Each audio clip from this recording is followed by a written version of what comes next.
Hello my dear friends, welcome to lucky education NCERT YouTube channel. और आज हम discuss करेंगे मिडिवल हिस्ट्री का एक टॉपिक जिसका नाम है बैटल ऑफ तराइन।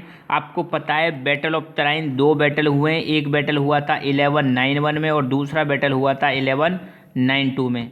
ये दो बैटल बहुत ही ज़्यादा इंपॉर्टेंट है। जब आप इंडियन हिस्ट्री पढ़ रहे हो, स्पेशली मिडिवल हिस्ट्री पढ़ रहे हो, तो बहुत ही ज़्यादा इंपॉर्टेंट हो जाते हैं।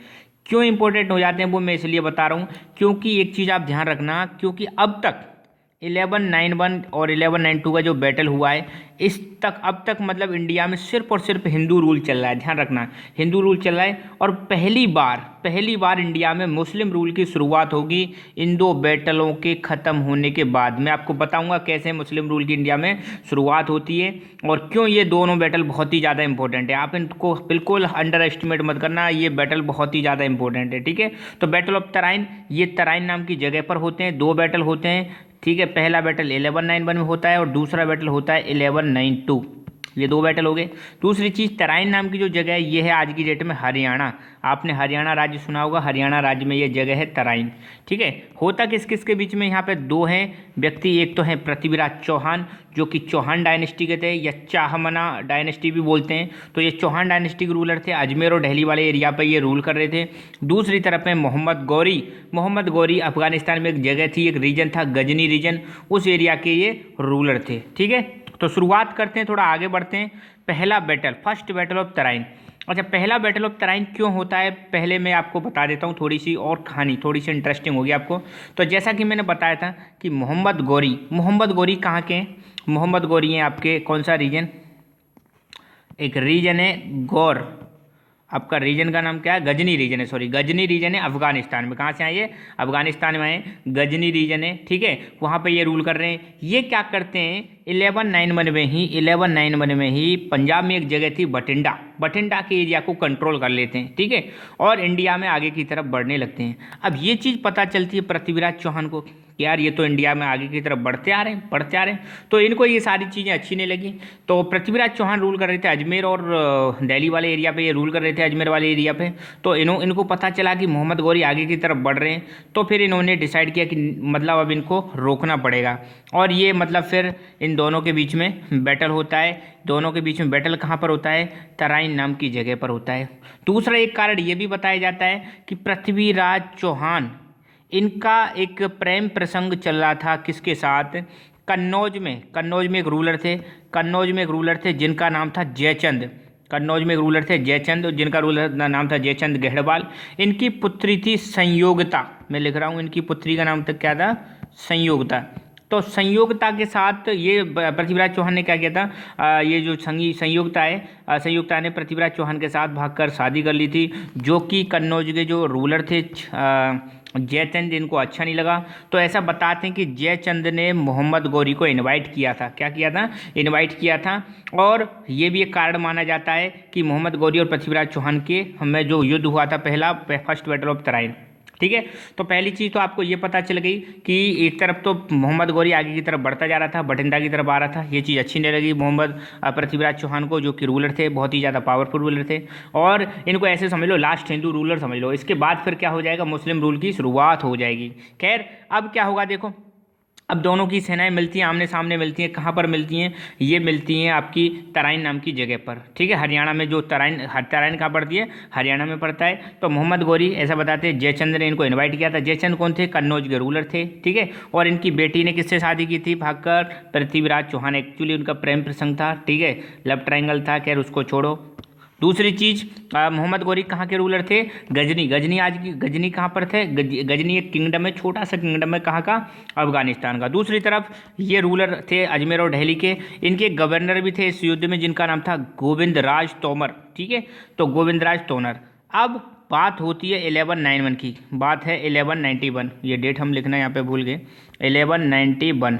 ठीक है, 1191 में बैटल स्टार्ट होता है, फर्स्ट बैटल ऑफ तराइन। ठीक है, अब होता ऐसा है कि मोहम्मद गौरी यहाँ पर क्या होता है, मोहम्मद गौरी अटैक करते हैं। मोहम्मद गौरी किस पर अटैक करते हैं, गोविंदराज पर अटैक करते हैं, इनको नुकसान पहुँचता है। ये भी इन रिटर्न में मोहम्मद गौरी पर अटैक करते हैं और मोहम्मद गौरी फिर उससे अटैक से क्या हो जाते हैं, घायल हो जाते हैं और घायल होने के बाद ये गिर जाते हैं। फिर इनका एक सैनिक इनको लेकर युद्ध मैदान से भाग निकलते हैं। तो इनकी सेना जैसे ही पता चलता है कि मोहम्मद गौरी घायल हो गए और गिर जाते हैं तो इनकी सेना भी भाग निकलती है, यहाँ से मैदान छोड़कर भागने लगते हैं। ठीक है, तो इस प्रकार पहले वाले बैटल में पृथ्वीराज चौहान की सेना जीत जाती है, पृथ्वीराज चौहान जीत जाते हैं, विनर घोषित हो जाते हैं।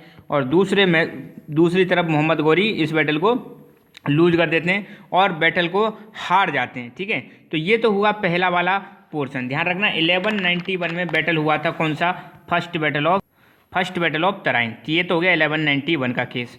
अब हम देखेंगे सेकंड बैटल की। तो पहले बैटल में मोहम्मद गौरी हार चुके थे, तो हार का इनको बदला लेना। अब यहाँ पर पहले बैटल में पृथ्वीराज चौहान ने गलती कर दी, इनकी सेना भाग रही थी, इनको छोड़ दिया था, जाने दिया था। अगर ये इस कहानी को वहीं ख़त्म कर देते तो फिर ये ना तो दिल्ली सल्तनत आती, ना ही मुगल रूल आता, और हो सकता है प्रोबेबली कहानी कुछ डिफरेंट होती हिस्ट्री में। पर अब इफ एंड बट तो चलते रहते हैं, अब जो हुआ सो हुआ, वो हमें याद रखना पड़ेगा। ठीक है, तो पृथ्वीराज चौहान कि अब जो गलती मानो या कुछ भी मानो, फिर क्या होता है, मोहम्मद गौरी एक साल बाद पुनः वापस आते हैं 1192 में। और 1192 में सेकंड बैटल ऑफ तराइन होता है, किस किस के बीच में, पृथ्वीराज चौहान और मोहम्मद गौरी के बीच में। इस बार मोहम्मद गौरी पूरी तैयारी के साथ आए थे, पूरा ढंग से मतलब ये प्रिपेयर करके आए थे और सारी चीज़ें इन्होंने जान ली थी। खैर फिर दोबारा से मिलते हैं, कहाँ पर, तराइन नाम की जगह पर मिलते हैं, पुजोई हरियाणा में। और दोनों फिर यहाँ पर पृथ्वीराज चौहान इस बैटल को हार जाते हैं, ये चीज़ आपको ध्यान रखना है। तो ये कहाँ पर मिलते हैं, तराइन में मिलते हैं। अब मोहम्मद गौरी को मतलब इस बार मोहम्मद गौरी ने थोड़ी ट्रिक चालाकी खेली, इनको पता था डायरेक्ट इनको हराना बड़ा डिफिकल्ट है। तो इन्होंने कहा कि भाई हम तुमसे क्या करेंगे, अलायंस करेंगे, संधि कर रहे हैं। ठीक है, हम युद्ध बुद्ध नहीं कर रहे। तो पृथ्वीराज चौहान की सेना खुश हो जाती है, पृथ्वीराज चौहान खुश हो जाते हैं कि यार ये तो अलायंस कर रहे हैं हमसे, मतलब संधि कर रहे हैं। ठीक है, फिर ये क्या होते हैं, रात में सो जाते हैं इनकी सेना। मोहम्मद गौरी क्या करता है, नेक्स्ट डे सुबह जल्दी क्या करते हैं, पृथ्वीराज चौहान की जो सेना थी, सोती हुई सेना पर अटैक करते हैं। सेना मतलब क्या कर रही थी, सोई रही थी और सोती हुई सेना पर अटैक कर दिया जाता है। इतने में पृथ्वीराज चौहान की सेना अपने आप को तैयार नहीं कर पाती है और यहाँ पर पृथ्वीराज चौहान की क्या होती है, हार होती है। पृथ्वीराज चौहान हार जाते हैं। ठीक है, और मोहम्मद गौरी जीत जाते हैं। तो सेकंड बैटल ऑफ तराइन में मोहम्मद गौरी जीत जाते हैं, पृथ्वीराज चौहान हार जाते हैं। तो यहाँ पर दोनों का एक ओवरव्यू दे दिया मैंने। Battle of Tarains, first battle of Tarain 1191 में हुआ था, सेकंड बैटल ऑफ तराइन 1192 में हुआ था। फर्स्ट बैटल ऑफ तराइन में पृथ्वीराज चौहान जीते थे और मोहम्मद गौरी हारे थे। सेकंड बैटल ऑफ तराइन में पृथ्वीराज चौहान डिफीट हो जाते हैं और मोहम्मद गौरी जीत जाते हैं।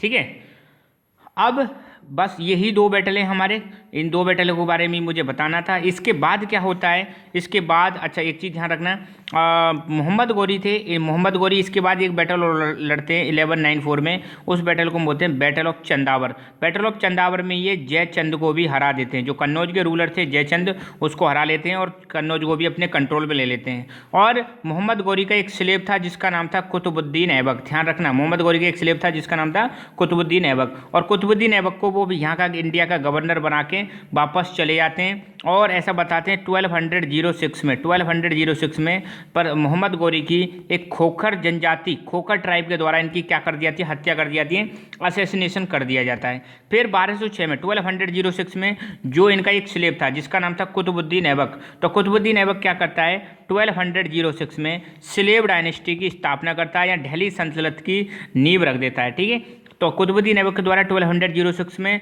नींव रख दी जाती है दिल्ली सल्तनत की और पहली डायनेस्टी स्टैब्लिश की जाती है स्लेव डायनेस्टी। स्लेव क्यों की, क्योंकि कुतुबुद्दीन ऐबक खुद स्लेव था, किसका, मोहम्मद गौरी का, इसलिए स्लेव डायनेस्टी की स्थापना की।